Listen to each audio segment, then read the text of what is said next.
দুনিয়ায় শোরগোল ফেলে দেয়া এই সেই চীনের তৈরি J-35 যুদ্ধ বিমান। 5th জেনারেশন এই ফাইটার জেট বানিয়ে এক প্রকার বাজিমাত করে দিয়েছে চীন।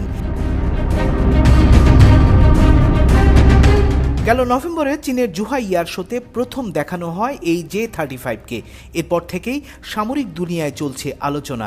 এটি কিনতে চীনের দুয়ারে ধর্ণাও দিচ্ছে বহু দেশ। আন্তর্জাতিক গণমাধ্যমের খবর, চীনের সর্বাধুনিক প্রযুক্তির এই ফাইটার জেটের প্রথম ক্রেতা হতে যাচ্ছে পাকিস্তান।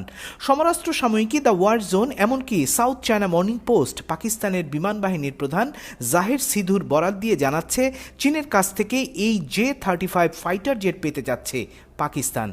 আর তাহলে পাকিস্তান হবে এই 5th জেনারেশন ফাইটার জেট ক্লাবের 5ম সদস্য। আর তাতেই দুশ্চিন্তা ভারতের।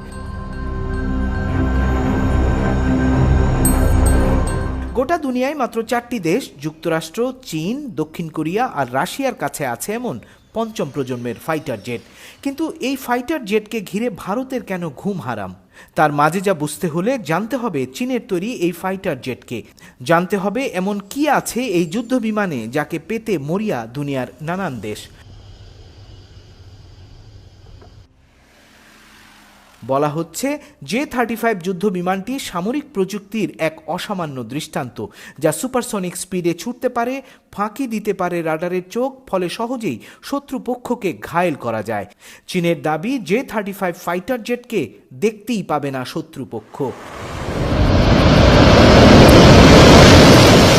এই যুদ্ধ বিমানের সঙ্গে তুলনা চলে কেবল যুক্তরাষ্ট্রের F-35 এর সাথে।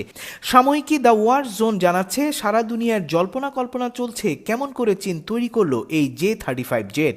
তবে কি যুক্তরাষ্ট্রের F-35কে কপি করলো চীন? সেই দাবিও সামরিক বিশেষজ্ঞরা উড়িয়ে দিয়েছেন। তারা বলছেন এই ফাইটার জেটের প্রযুক্তি অত্যন্ত জটিল, যুক্তরাষ্ট্রের F-35কে কপি করা কোনোভাবেই সম্ভব নয়। তবে বাস্তবতা হলো চীন 5th জেনারেশন ফাইটার জেট তৈরি করে ফেলেছে। যদিও চাইনিজ এই ফাইটার প্লেনের কার্যকারিতা, সক্ষমতা নিয়ে এখনও পরিষ্কার কোনো ধারণা নেই সারা বিশ্বে। সবকিছু ঠিকঠাক থাকলে পাকিস্তান হবে J-35 যুদ্ধ বিমানের প্রথম আন্তর্জাতিক ব্যবহারকারী। চীনের সংবাদ মাধ্যম আরও জানাচ্ছে, প্রথম দফায় 40টি জেট পাবে পাকিস্তান। আর তাহলে এটি হবে চীনের প্রথম সবচেয়ে উন্নত কোনো সামরিক প্রযুক্তি রপ্তানির প্রথম উদাহরণ। পাকিস্তানের বিমান বাহিনী ইতিমধ্যে এই চুক্তির অনুমোদন দিয়েছে। তবে বেইজিং থেকে এখনও এ নিয়ে কোনো আনুষ্ঠানিক ঘোষণা আসেনি। সাউথ চায়না মর্নিং পোস্ট জানিয়েছে, চীন আগামী 2 বছরের মধ্যে পাকিস্তানে এই যুদ্ধ বিমান সরবরাহ করবে। চীনের প্রতিরক্ষা শিল্প সম্পূর্ণ স্বাধীন হওয়ায় এটি উৎপাদনে অন্য কোনো দেশের উপর নির্ভরশীল হতে হবে না। অন্যদিকে ভারতের নেই একটিও 5th জেনারেশন ফাইটার জেট। ভারতীয় গণমাধ্যম ফার্স্ট পোস্ট বলছে, ভারতের প্রতিরক্ষা মন্ত্রণালয় তাদের নিজস্ব 5th জেনারেশন ফাইটার জেট তৈরির চেষ্টা চালাচ্ছে, যার প্রকল্পের নাম AMCA। ভারতের আরেক গণমাধ্যম বিজনেস স্ট্যান্ডার্ডের দাবি, চেষ্টা চালালেও 10 বছরে ভারত এমন ফাইটার বানাতে পারার সম্ভাবনা কম। এটা জানে পাকিস্তানও। চীনের সাথে মিলে এখানেই ভারতকে টেক্কা দেওয়ার চেষ্টা করছে পাকিস্তান। আর পাকিস্তান J-35 হাতে পেলে বিশ্লেষকদের ধারণা যা হবে ভারতের নিরাপত্তার জন্য মারাত্মক হুমকি। আর তাতেই ঘুম হারাম হয়েছে ভারতের। বিশ্লেষকদের মতে এই যুদ্ধ বিমান পাকিস্তানের প্রতিরক্ষা সক্ষমতা উল্লেখযোগ্যভাবে বাড়াবে।